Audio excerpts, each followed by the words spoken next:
Okay, maing mudto na usab kanatong tanan Luzon, Visayas, Mindanao. Mayong mudto Philippines, mayong mudto world, mayong mudto universe. Ada na punta mga higala nini nga atong tulumanon sa kahanginan si on a Catechesis on Air. O ako lang gihapon kini inyong ubos nga alagad, Reverendo Padre Edwin Academia Acab. So kumusta no mga higala no? Adlaw karon nga Martes, so Martes na gano'n higala, no? Pizza 28 na kini sa bulan sa Abril, tuig 2026. No, padayon karon mga higala nga tuang mga kaigsuunan nga mga kaparian sa ilahang pagpahigayon sa ilahang general reshuffling. Ako mahigala ni anak ko manhuyod.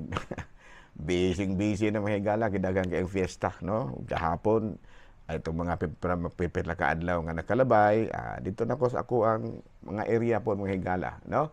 So kumusta na ang ato ang mga kaparian nga nahimutang na katong wala pa na install, ulat ra mo din na, no? Kay ma-install na gyud gihapon mo ingon niya na, no?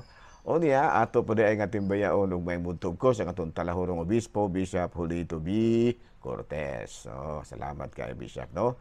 Sa imong paghahin og panahon usa. Pero murag gioperahan mo siguro to si Bishop, no? Murag doon na to gamay o kanabitaw gamay gikuan sa iyahang pananaw, no?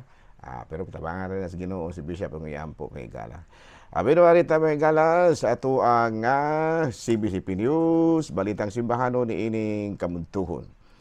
Matud pa ni Manila Archbishop, no, Cardinal Jose Advincula. Matud pa niya ang aduna karon sila programa gabahin mga higala ni ini bitawng biodiesel, kini bitawng kuan mga higala, kini bitawng mga used oil bitaw, no, used cooking oil nga gigamit sa kuan, gigamit bitaw ining pang magprito ta mga higala og kuan, pwede na ini siyang ma-recycle ug mahimo na siya nga crudo ana, no, kay mo naman da ini siya. So muna nga mao kini karon ang nahimong programa usab ni Cardinal Jose Advincula, ang Archbishop usab sa Archdiocese of Manila. Dito sa Batikan, mga higala, ang atuang talahurong Santo Papa, si Pope Leo XIV calls for peaceful use of nuclear energy in Chernobyl 40th anniversary. Kining Chernobyl 40th anniversary, naghinumdum kini ni anto bitawng Chernobyl nuclear plant nga nihungaw nga daghan kayong mga nangamatay nga mga tao 40 years ago na, no? Muna nga karong mga panahon na gihinumduman ka na sa atong talahurong Santo Papa aron nga makuan gyud magamit sa eksaktong paagi kining nuclear energy. Kay ang gihitabo mga higala, ang nuclear energy gigamit ba noon para sa gira. Muna nga ananawagan karon ang atong talahurong Santo Papa nga ayaw ninyo gamita para sa kagubot ng nindot kayo nga puwersa kini nga nuclear. Naunsa ba nga ang tirada mahigala kuan naman hinuon kana bang gigamit may noon para gira, which is matud pa dili gyud eksakto. So muna nga nanawagan karon si Pope Leo XIV ngadto sa tanang mga ngadto sa mga matud pa tagtungod na ining maong mga butanga nga ayaw ninyo na sa pasipadi kanang mga gasa sa kinaiyahan, no, kanang uranium ba, no, uranium nga mahimong nuclear energy. Mao kadto mga higala mga balitang simbahano ni ining kamudtuhon ug padayon kita mga higala sa ato ang mga pangalagad mga higala, no, mga lagad kita. Nalano padayon kita sa ato ang mga buhatono ni ining kamudtuhon. Apira aron ta sa atong ang atong saint of the day karon mahigala bay, no? Ang atong saint of the day karon bisag way nang utana. Mo manggina mahigala bisag wala ta pangutana, mukuan ra man gyud ta, no? Mo padayag ra gyud ta sa atong gibati. No, karong adlaw mahigala ang ato ang santo nga gisaulugan karon sa iyang kapistahan. Sigon diri sa atong listahan April 28 mao si Saint Peter Chanel, no? Natao kini si Saint Peter Chanel, Chanel, niadtong tuig 1803 Nya namatay ni antong 1847. Usa kini siya mahigala ka pari nga naordinahan unya matud pa nagdebosyon kini siya, nagdebosyon siya sa pagtabang sa mga masakiton. Unya matud pa nagpamembro kini siya sa grupo sa Society of Mary ug napadala kini siya sa Oceania, no? Kini bitong mga Guam ana, no? Unya didto matud pala gini atong mga higayuna sama kang San Pedro Calungsod na martir po din taon ni siya, no? Niya 2 years later, no, after kini human sa tulo ka adlaw sa duha ka tuig human sa kamatayon ni Saint Peter Chanel ang tibuok nga isla nahimong mga Kristohano, ana, no? So tungod sa metod palagi paningkamot usab sa mga misyonero usa na niini mao kini si Saint Peter Chanel. Ayan, no? Chanel. Nahala, no? Padayon ta manghigala sa ato ang mga buhatono ni ining kamugtuhon. Aboy no, arin na ta manghigala sa ato ang Saint of the Day. Okay, nga itong Saint of the Day karon bisan kun walay nangutana. Walay nangutana. Pero ang atong Saint of the Day karon, Saint of the Day, ang ato karon nga topic, ang atong topic manghigala bisag way nangutana. Okay, no? Ari ta mahigala sa ato tema sa ato karon nga kining gitawag nato og sa ato karon nga programa, no? Ato sa tan-awon di mahigala ha, atong tan-awon. So ang atong topic mahigala kabahin kini sa unsa man gyud ang mga pagtulunan sa simbahan kabahin ni ining korupsyon sa gobyerno. Kay mo maniroy pinaka hot topic, no? Gani dunay mga impeachment karon, no? Impeachment si karong ugmang adlaw dili pa ugmang adlaw mahigala, no? Ang impeachment trial ni kining BP Sara, no? Unya ang nahitabo ang topic ni ini kabahin gyud sa corruption diya sa gobyerno, no? Kay kun atong tan-awon diri mahigala sa Exodus kapitulo 18 kapitulo 13 bersikulo 21 kini nagkanayon.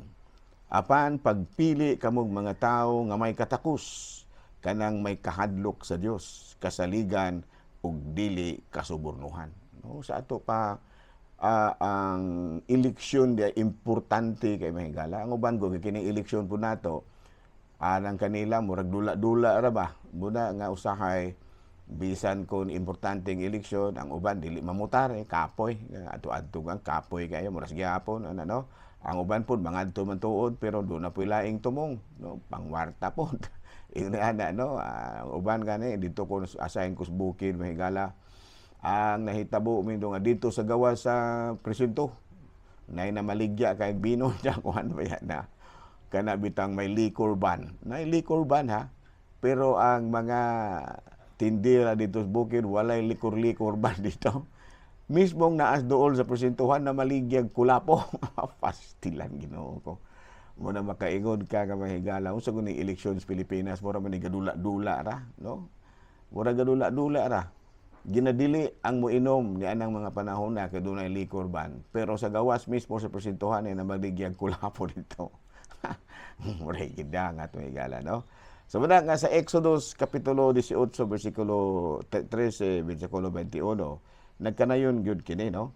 Apan pagpili kamog mga tawo nga may katakos kanang may kahadlok sa Dios, kasaligan ug dili masubornuhan. Diha dapit ang sekreto. So muna, no? So unsa man mga key church teachings, no? Key church teachings sa korupsyon. Matud pa, ang pananaw gyud sa simbahan mga higala, kini bitang korupsyon bitaw. Corruption is a betrayal of the poor. Ang korupsyon mga higala, ang una yung maepektuhan gud ani mga pobre. Nya kini mga pobre in taon nga mao yung talabangon kaayo, mao na gyud hinuoy maigo na ning korupsyon. Kay ngano man matud pa ni Pope Francis, no? Kini bitaw mga korap, kini mga korap mga higala nga mga opisyal sa gobyerno. Ang una gyud nga gibudhian ini kabalo kag kinsa ang mga kabus gyud. No matud pa ni Pope Francis, corruption is paid for by the poor as it diverts resources intended for social services, health, and education to wealthy individuals. Murag inaana gid muna pananaw sa simbahan mga higala, no? Gabuna nga kita nga mga katawhan, kini kung corruption mga higala, kung medyo datuon ka ng daan, di ko ka maepektuhan ani. Kanang mga sa ato pa na nag-income og tag 1 million a month, 300,000 a month. Pero kang naepektuhan gid ana kana gyung nag-income rin taon og 2,000 ang bulan. O bahay ka nang na-income, walay income. So muna nga ang pananaw gyud sa simbahan ni mga higala kining bitaw pagpangawat sa kwartas gobyerno or corruption. Ang una gyung maepektuhan ini wa gilain pobre. Para nako murag tinuod gyud na. E kung mga dato, bisan pag-unsa siguro gyud kalisod sa panahon, makapalit ra man gyud nagbugas.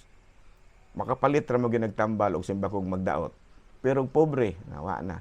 Mag-inom-inom rin taon og ninat-an nga dalapot. Ana no? Muna nga in taon kaluoy ni mga pobre. Kaya supposed to be doon na magidunta na libreng tambal dito sa sentro.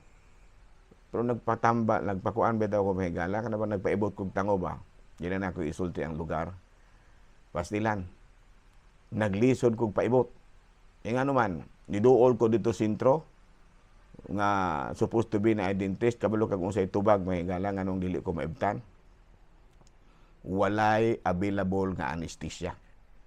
Gilaliman ka gobyerno asa man di paingon ning kwarta ani nga anesthesia pila ra man siguro na pero wala. Muna ginaingon nga ang tinungdan ni ana mao nga ang kwarta alang sa health services na paingon sa dili eksaktong kamot. Okay, no? So munang ang simbahan mutirada gina kabahin na ganig korupsyon, ayaw gyud lamang mo in town o kasuko og matirahan mo gamay. Kay ang gitanaw sa simbahan ni ana mao nga inyong gikuhaan sa eksaktong pangalagad ang mga kabus. Number 2, ang gitanaw gyud sa simbahan mo higala no kini bitawng korupsyon, usa kini kadako kaayong kasalanan. Nga sa ato pa kung kurap ka, dako jud ka kaayog sala nga nahimo. Nganuman tungod kay kini bitang gusto bitang daghang kay kwarta bisan na anay kwarta ngawat pa gyud aron mamahimo silang mas kwartahan sa tanan. Sila gyud mahimo bang kinakadatuan sa ilahang lugar. So doon na gini siya nagpaluyong kinaiya nga mo nagtuklod kaniya. Unsa man garbo.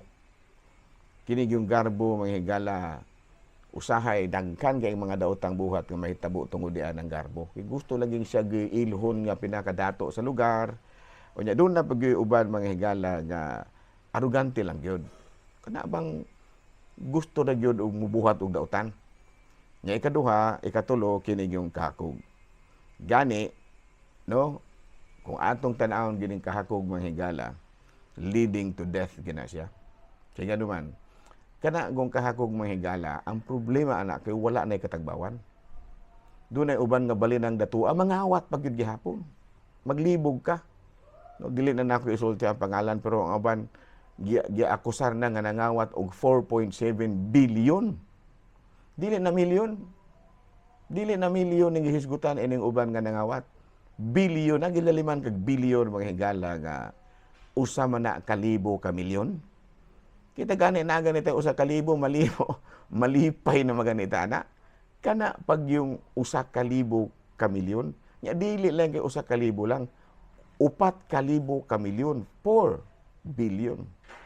So na kini yung bitaw mahigala kining pagkakurap dako gyud kay kasalanan nga nahimo kay nganuman tungod kini sa garbo, tungod kini sa kahakog ug labaw sa tanan kuan kini kana bitaw gitawag natong wala siya makamatgon nga ang iyang kalag nagpaingon na sa kamatayon.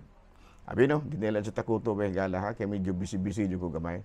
Daghang kay mga nagpatrabaho pug sa ko ang mga nagpa-improve pa mga kuros kumbinto mga higala do ay mga tiwasonon po dito sa among luyo no gipang-usab po nako ang mga ruta ruta manghigala paingon ba sa CR in town nga mulibot pa ipatabaho pa nato ginagmay ra gyud kay wala pa man jud ko ingon nga maka-stabilize gyud sa ako ang financial diri sa manhuyod, pero hinahinay lang gyud, hinahinay lang, no dili lang kay bitaw punta ba magdali, pero nara gyud hinay-hinayan.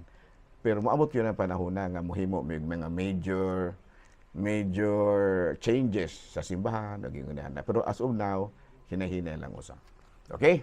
Dinila sa tagutob ha. Ako ra gihapon kini yung ubos nga alagad Reverendo Padre Edwin Academia ka manamilit na usab kaninyo ug manalangin kaninyo ang Dios nga magagagahom sa tanan, Amahan, Anak, Espiritu Santo.